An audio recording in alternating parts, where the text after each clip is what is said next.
Okay. After we have gotten through with it, they have all been chopped up on this end. We'll walk to the other end where I didn't to see how this experiment's going to work. And you can see how all the little green weeds are just all in there. So we've got rain coming in the next day or two.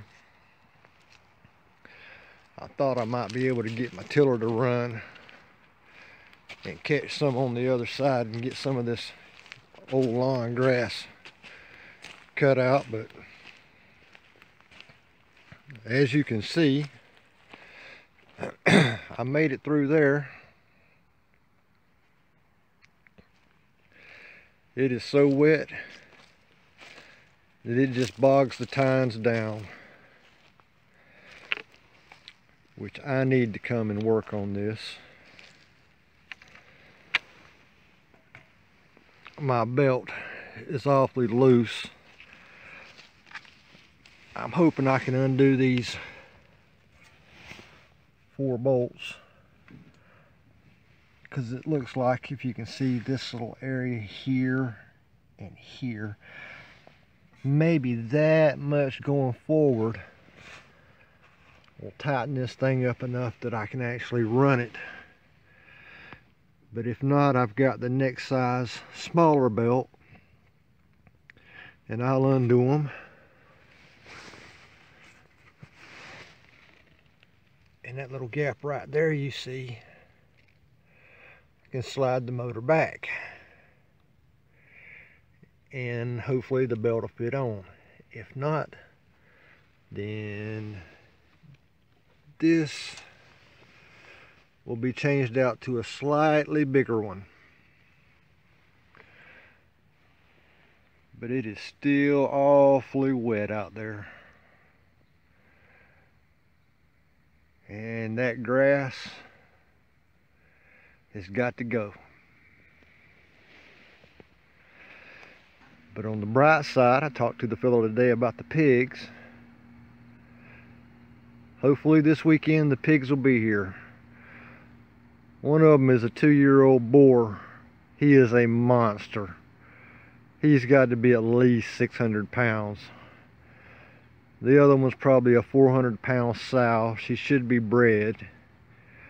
And if that's the case, I'm going to make sure she's bred. Then the boars are going to undergo a small surgical procedure. But he'll be treated to a nice diet of corn for the next month or so, and off to freezer camp he goes.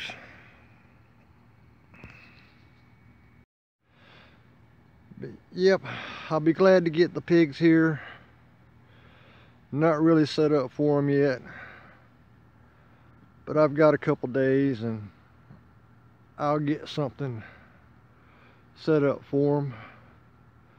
They're so huge that I'm not really worried about them trying to jump fences. I don't think they could jump 2 inches if they had to. They're so large. But we're going to give it a try, see how it works out. I might try a temporary enclosure in this area that I've got pinned off for the goats. You've seen it a couple times, so I'm not going to show you again. But it would be nice if I could section off part of this behind my garden and let them do the Justin Rhodes rooter tiller for me. But we'll see how well they adjust to the electric fence. If they adjust up pretty good to the electric fence, that's what we're going to do. We're going to have a roto tiller instead of a roto tiller. But anyway, guys, I appreciate you watching the videos. I appreciate every subscription I get. I enjoy the comments. If you guys have any experience with that stirrup hoe, please drop me a comment. Let me know how you used it, how you think of it, whether or not it worked well for you.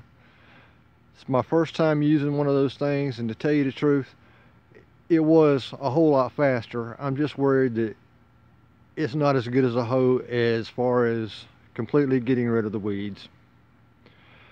But again, thank you for the subscriptions. Please like and share the videos. And if you have any questions, or if you want to know if you want to know anything about gardening in the South, just put it in the comments. History of the South, put it in the comments. As always, this is Morgan with Agape Farms. May God bless you and Merry Christmas.